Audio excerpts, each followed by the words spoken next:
Hichitu sime army ho khana hi ahin army pa jong jan school ahin chapang ho student ho hilding ahin chen a hile alu na chen student ho chu nom te in hin ko anamangowin a teacher pa ahong lam jong chu he phalo lewin don lo vehin hin ko he anamangowin ai hichita bang student jong hi tu lai khanga da lo che hi en hitia student ho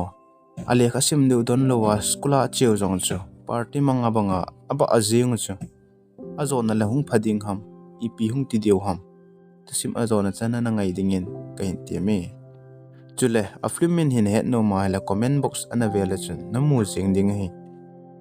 movie ki pane Henry ki ti pasal khan hi ki mo in ichipa hi ama sa chun US Army khan hi ana hi in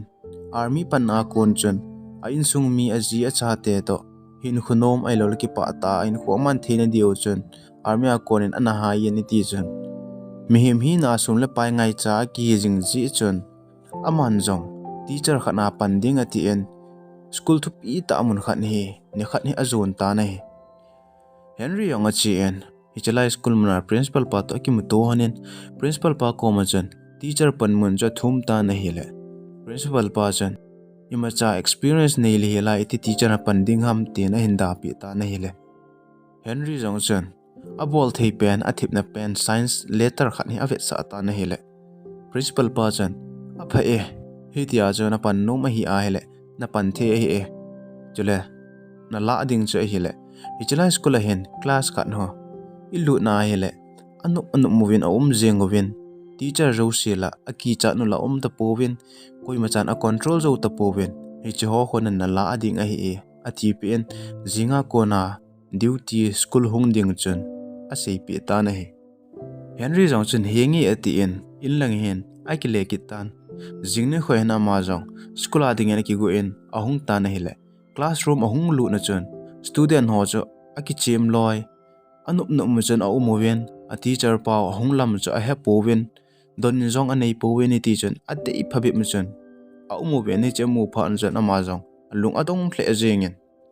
seidi a het wa lo je chen thip be chan adingin a ven aga chi phei ki ni na hele khan ho loi chun stove for po ki chayuvin megi ho po ki ho no ven abang in la sa ven abang i mo ne ti chan nga a ta ki dai loi cho adim jeng o ven ei student ho jong a teacher pa hung lu na a kom wa hung de na jong all molo wa no phabe wa itia u mu che Henry en amu chet pha an chen alung don khon te pha an chen aman jong hi cholo hi idea khana ki bolo le phaloading he atien megi hon ho ko mo jong chen minute na min ding minute som lang no hon ta ye tien aga eng hovin PUBG ki chempa jong PUBG ki chem ka nang na thiem po ye nup ne hi bo we tien aga eng ho ke ne hi jo pha chen aman jong blackboard na chen amin le a phone number ja sun ta na hele student ho jong chen a ve avin a hele a handwriting cha hin nui sat ki ta vi nei hitia Henry en amin le number ho asut pe na chen student khat pa chen Henry cha phone na bolin hi chi school a ko na classroom a ko na apo do di chen sei na hele Henry chen hi chu ho loi thu sei chu donin jong anei pon hi ti chen athip san jeng nei hitia Henry jong thibe cha pha na jen student ho jong cha angai pha be ma chen a to deu a bol deu cho a ki bol ki no vin hele Henry jong chen alone ji a hemong mong ta pon cho khat cha la en cho nga chen a chung langa tui cho a ka pe en hele tui cho ahung ki phi jeng tan student se cho a hlom gam ta we nei hitia student ho a hlom gam pha no wa chen Henry lang a teacher pau lang cho a ve che ta ven a teacher pau Henry long chen apataya tu a he ka sei na ngayo angai tai atien ama chen introduction khan ne ki bol chen ama jong introduction hi a ki bol ta nei phachom khat zo chen class ahung ki chai tan class ki chai chen hi chi skula gyang khat team khat nen mun khat na hen dum a che mo we nei ija dum che pa lam kai pau min hi zek a hi nei zeng hen a classroom wa nunga mel hoi pe na ke nu ma cha dei chen aloi ho cha kheu lim we nei hitia kheu lim pe no wa chen basketball ki chim ji ho team khat ne ahung lu no win alam kai pau chen zek cha bul chen a se khumen gi na hi anei ta nei dan he ama ho team ni ki to lo da nu cha hi nei pha chom khat zo hen basketball ki chem ji ho jong chun practice a ball win ni le hi ta ball pe na chu zek tho loi chen a ve win zek jong chun hi chepa alam kai pa ki su min si lo le atien a ki chep na sungo chun botol khat he ali lu ta win na hele hi cho alam kai pa jan a ki chut kha en anung thu ta na hele na asa be se jengin hi tia na sa cho zek tho loi chen a ve win a chung langa kon chun anui sat ta we na hi ahin la hitia zek tho loi na bol chu a English teacher nu chan a hin mudo tan English teacher nu chan hi cho loi chu saza hi mat sa ding a tivin office mun jana puilu ta na hele zek tho loi chan plan khan ha gong ki no ven English teacher nu a table chunga chan tui ha bu khum ta vin hele English teacher nu chan hi che boy pi ka ala chan zek tho loi chu anazam ta vin nei alang khana school principal pa cha aloi ho heta ki muto oven meeting a ball kom ki ho khom ven teacher chen a principal pau cho alung akham ple jeng in he ji cho a school long ha amin se hle jeng oven chuti lawa aloi apai ahung ho chen a school cho pha he nam mi ta bang he nam student ho ki tum he nam ti cho ve dia ti ven hi ti jama hon jong a school sung cho a hin ve le ta ve nei alang khana Henry jong a class la pha na hi pha chen ama jong a classroom lang cha del phi loi ta na hi le asung langa student ho chen Henry cha eng bol go ven ko cho hin hon hon ting le chung langa ba ke na tui jong ki le la abu khum ding cha hi en mo chen fun in video ka mo ven hi ti cha na nga ta ven hi le Henry jang ke no ta na hung lu nen ko na hon hon chen a chung langa tui ko yo chu hung ki le la ta na hi le Henry cha kong fu thiam hi je chen a khut khat lang chen a hian do manin na hi le student ho chu alung adong hle jeng wen lung tong ta chun ave ta we nei Henry jong le kha hi hin hil pantan ama sa pe na chun zek ma sang chun ga kitungin zek kom chun tum chep nei hin pe na tien athum ta na hele zek rong cha ki parliament hi jong le a chep ji hi ji chun tum chep cha hin la do en apita nei a dan cha Henry chun zek cha lim ave jong le dum chep mi hi chu a het jing chu hi Henry jong chun a student ho kom chun tua hi thil khat ka do deu na hi ven hi che sei di tua hi suti hi pai jeng de in langa chi jing ding hi tin a sei pin student ho ko ma jen hi chi dum che me EPI che ma hele tui penem a tui na pen a he en na hin sei deu sei di cho i tua ko na hi suti hi jeng ding in langa chi jing ding he tin a sei ta na hi le a ko ma khat pa jen ken ka he a hin tian Henry jong chen sei na tin na hele hi pa chen le kha ki ji lai che ma hele a tuye a tin na hele Henry jong chen henge na sei de tu a ko na he su ti ni ding ai ta in langa che thei ding ai ta ye tin hi chi tai lo chen tips a hen som khat jong he a pi tha ye na hi hitia Henry in student khat a bol ji chen aloi a gol ho cho in langa chi ding in a thau nom thei hle jeng oven aloi pau cho thang se no ven ama ho jong chen ei dong le atien a sei su jeng oven na hele Henry jong dum chep cho khat khat ne na homin op zo chen dum chep a phat lo dan he ve ven dum na ha che walen chup mu goding he tien a phat lo dan chau ta pi chen a hilin a hil zo chen a belo jong a honging ta wen bel hongin phan chen a phataye na dum che mo cho khat khanen langin in submit ki ta wen na tien submit sa ki ta nei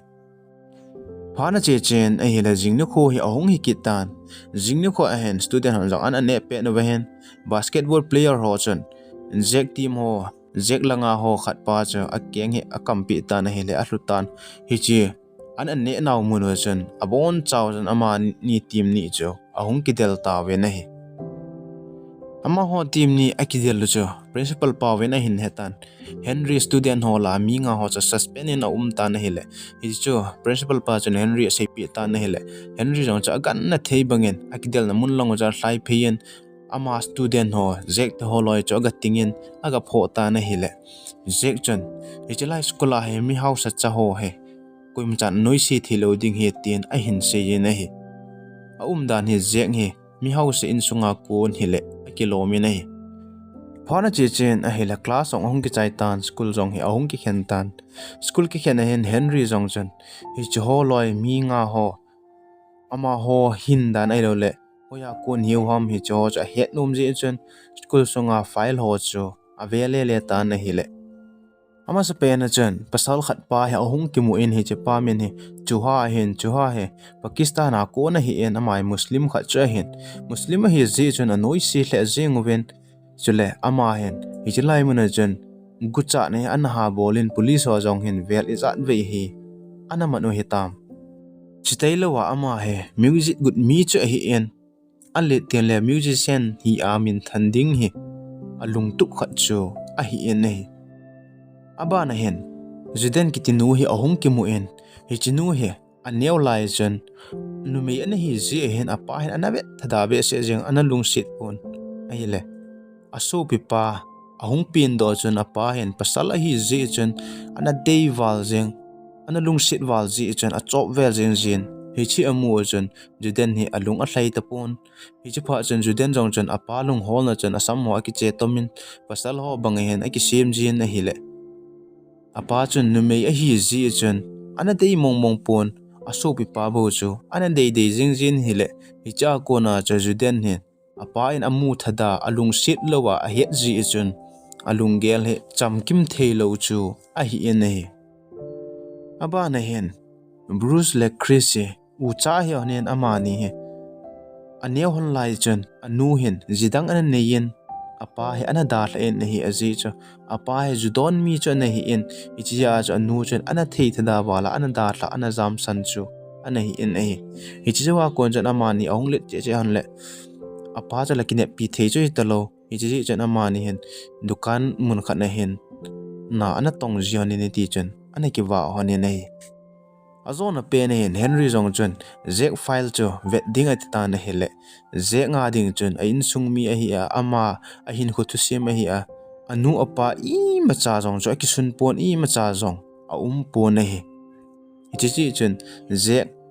ama khan khu ti ding ham ama in sung din mun I ma cha cho a he ta pon na hi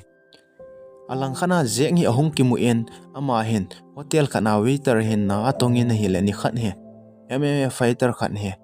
hi chi hotel sungun chen ahung ta na hele amazon ama ho chu thil order he aga pita na hele hi chen thil kha cha hin gu do tan hi chi gu cha ama cha na hin he do tan hi che pha chen vo ding a tivin a pars ala pe vin check ball ta vin hele jek hi student khan a hi cha hin he ta vin hi che pha chen MMA fighter pa jong chen sum them khan hi ala do en jek cha pe en chu ti lowa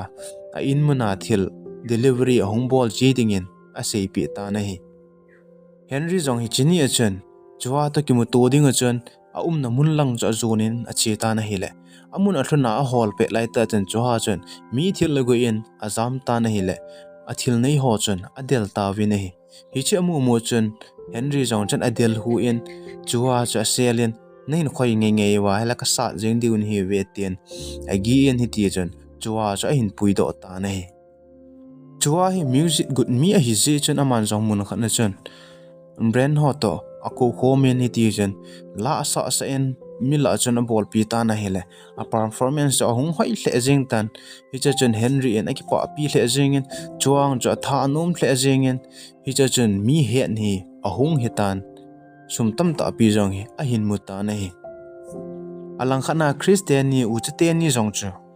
apa hen ni hla khan he chu chading hen a sol ta na hele a u cho hon chana chi nom hon tapon achi nom hon lo pha jan apa cha lung a hangin hi chi te ni u cha cha in hona kona no do ding he ten a hin sol do gu ta na hi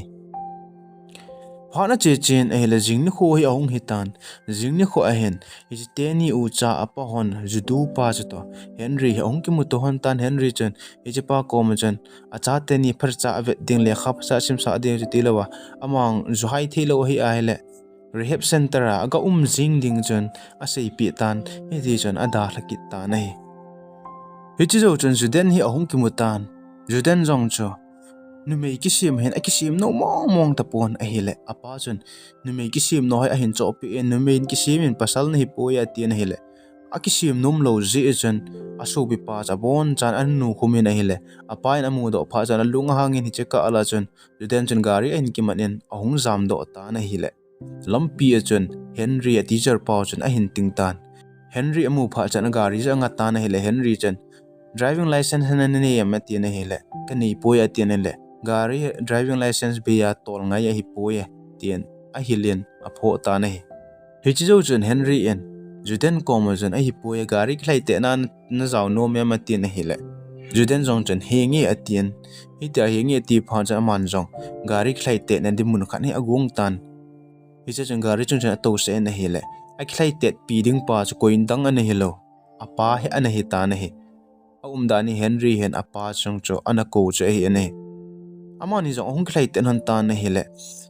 juden jong chen apa en amu thada a hi ji chen aman jong apa cho amu thada le tan alung a hang tan apa jong chen amu thada hi ji chen hong khlai ten han ne hele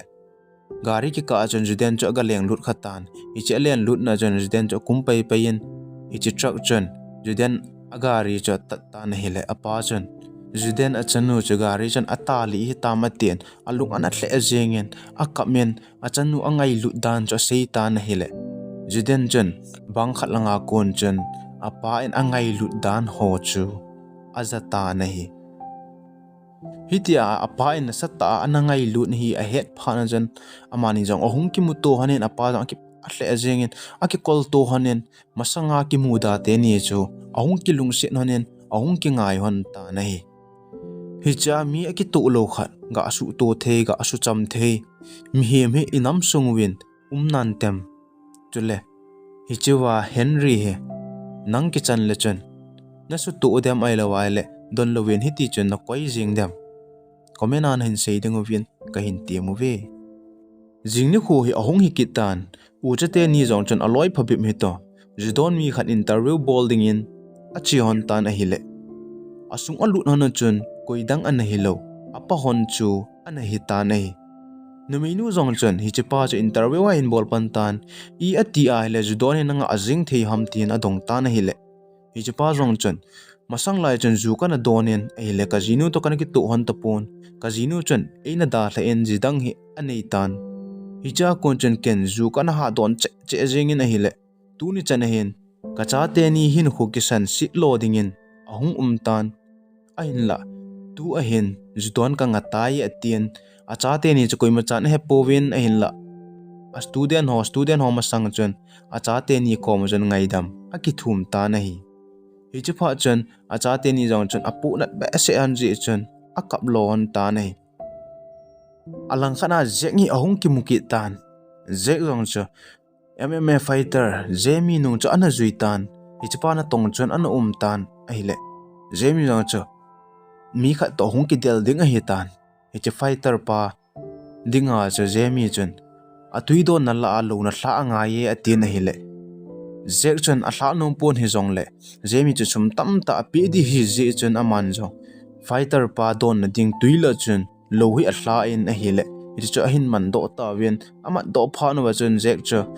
a vo ven hi ti chen army ra mun khana hen a heng lut ta wen cha bi abon kum ta wen e hi chi zo chen Henry jong chi hi lai mun cho hung leng lut pai jingin Henry chen hi cho loi ko ma chen hi chi lai mun a student khat na mu ovem tin adong tawen a hi le hi chi hola mi khat pa chen hi chi lai mun a kon gan na thei bang ki po do jingin a hin tin a hi le hi tia ati lai ta chen army ra sunga kon chen zek chen nei ki thopi na tien army ra cha hin pe jing ta na hi le Henry chen zek a a hi chu a hin he ta na het chen a kom a vela fighter se chu aban banen a hin voin a hin kidel pin a bon chaw chen a vot so ke en a zona pena anasa pen pa ti ding ham hi che pa jong cho a hin vata na hi le ama chu a hin zo kit ta na hi pha chom khat zo hen zek le Henry jong lo in na ki mohonen Henry jong akidel na wa chem cho a su kha naw ho cho doctor ho chen ajen pi wi nei zek jong chen hi chi thu cho police ho ko ma seiding a tin hi le jemi chen aza da ta nei alang khana fighter muna fighter ho se Henry en hitia student khat hu do na dinga aka kidel pi aga vo ho cho news ho a hin phungam ta wen na hele student ho se jong chen a hin mugam ta wen hi che mu pha no chen a teacher pau Henry cho a ki cha ta wen za na sang ta pi hi apita wen ei Hicha kon chen Henry zong a classroom or lu ting leo a student ho chen zana sang ta hi apitawin aki chatawin lekha phate te hen aki sim tawin ei hicha hen Henry a neulai a hungkimu in a neulai hen a school kai namuna hen ni khan he program he a hin nei tawin a hi le hicha chen a parents awong a hungsu kezwin ai le program manuwa chen amialma ti ding ham akimuda pasal khat pa chen pianyo he a parents so ngai ding chen a hin me ta na hela me lai ta chen aman jong beluna tui ki chun chu a se ke pen hicha chen a del khumin akidel pi tan a hile hicha akidel pi na chen hicha pang pa cha a khun he a hin he bo pi ta na hela khun a he bo pha na chen a principal pa chen Henry chu suspend ana ball chu ana hi ta na hi hitia suspend ana ball zo wa kona USA gam ana zutna US gama kona zo hungki seilen hunglen do chu ana hita nahi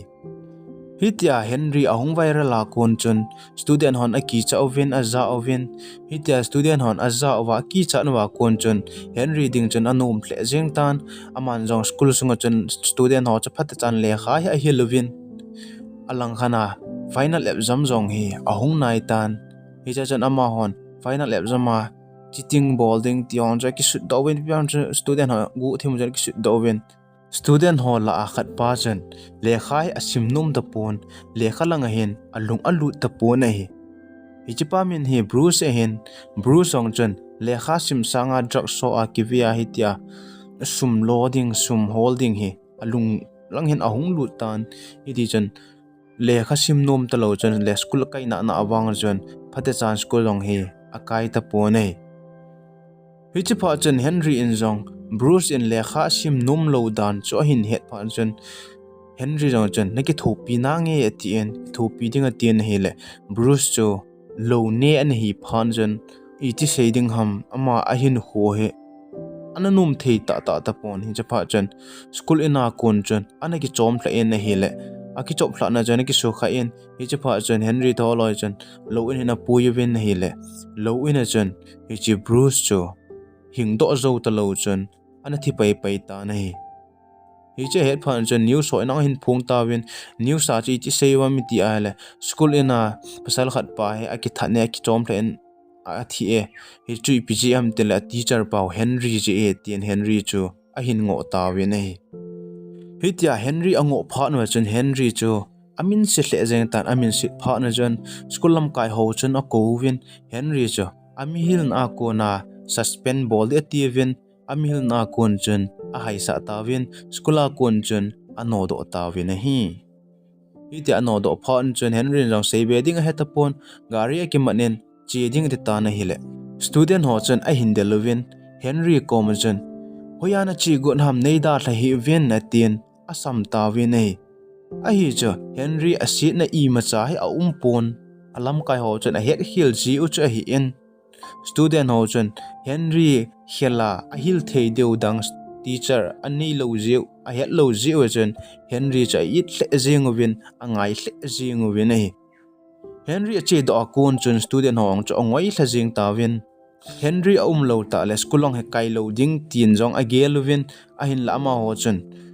EPP le lam kai ho kom chiu hitin Henry chen imacha su khil poye Henry chu teacher phata hi etia report ga bola le ko sa ki ding lungel nei win chuti lawa exam jong anai wal ta ji chen exam lang hi phacha bolding hi atita win hi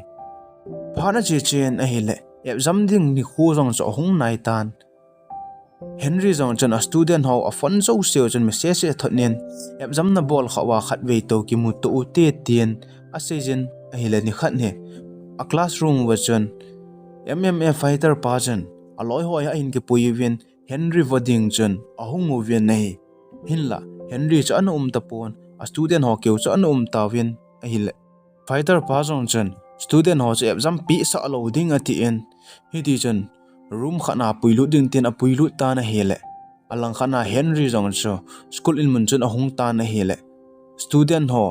fighter pan a sel mangi ti cha hin het phan chen ama jong a hlai phein a na lang cho adelin fighter ho cho hong ki del tawin hi cha chen student ho ki hen a jo ga thak pi ta na hele student ho cho thanom ta exam bowling a chen a hlai phei ta wen a hi Henry le fighter pa rong cha kitel del jing honin a hi le azo zo na chen fighter pa koidang an hi lo Henry an aneu la ya khut an he bo pi pa cho an hi in an he bo pi a ko na pinyo rong me thei ta lo music ni khan ho ang che thei ta lo hi tia cha hin ko anaman chu an hi in a hi ti cho fighter pa chan a hin sei sei in a hi le Henry jong chen a hin gel do ta nei a gel do chen an neu la ya a ball heel changai dam ki thum ding a tin a hi le fighter pa chen Henry cha tha te ding a tin a ki del pi te na hi le a zo zon chen Henry chen chem cha shut li jeng ding a tin hi le hi cha pa cha a lung set ki nin a hla in hi cha pa chen an neu la ya su heel changai dam ki thumin a da thata na hi alang khana student ho se jong cho exam abon a diu mun chu aka thlung ta vian exam hi phat chan a bol chai ta vian nei phana che chen a hi le a exam bol result long hi ahung au tan hi cha chen abon chawen ama ngo cha hoi thei hle jeng we nei hi tia student ho exam a bol ama ngo hoi thei hle je we chen a school chu ahung min che hle jeng we chuti lawa lam kai ho jong chen promotion a movin sum tam ta jong hi a hin movin a hi le a principal pa cha tha nom hle jeng in nei alang khana fighter pa jong chen pinyo hi me ki ding de tan hi ti chen all cha chan a hin khoi ne hi le a hin khoi thei ki ta ne hi student hall a example lo jong chu an umovin hi cho loi jong chen next a ko na exam api te diu chen a ki sei ta we ne alang khana Henry jong chu a thi mo na ima cha a lo hi cha a hin het phan wa chen alam kai ho jong chen hi chi skula teacher a pan ki thena ding chen a hin ko ki ta we na hi le Henry jong chu skula hin a chi ki ta na hi hi cha hin a movie jong a ki chai tai thusim azona chan hin ngai jo sin a bon chaw chungin ki pa thu ka in sein thusim tha ahung ki taka sin ananga ajingoi te thusim a ki chai tai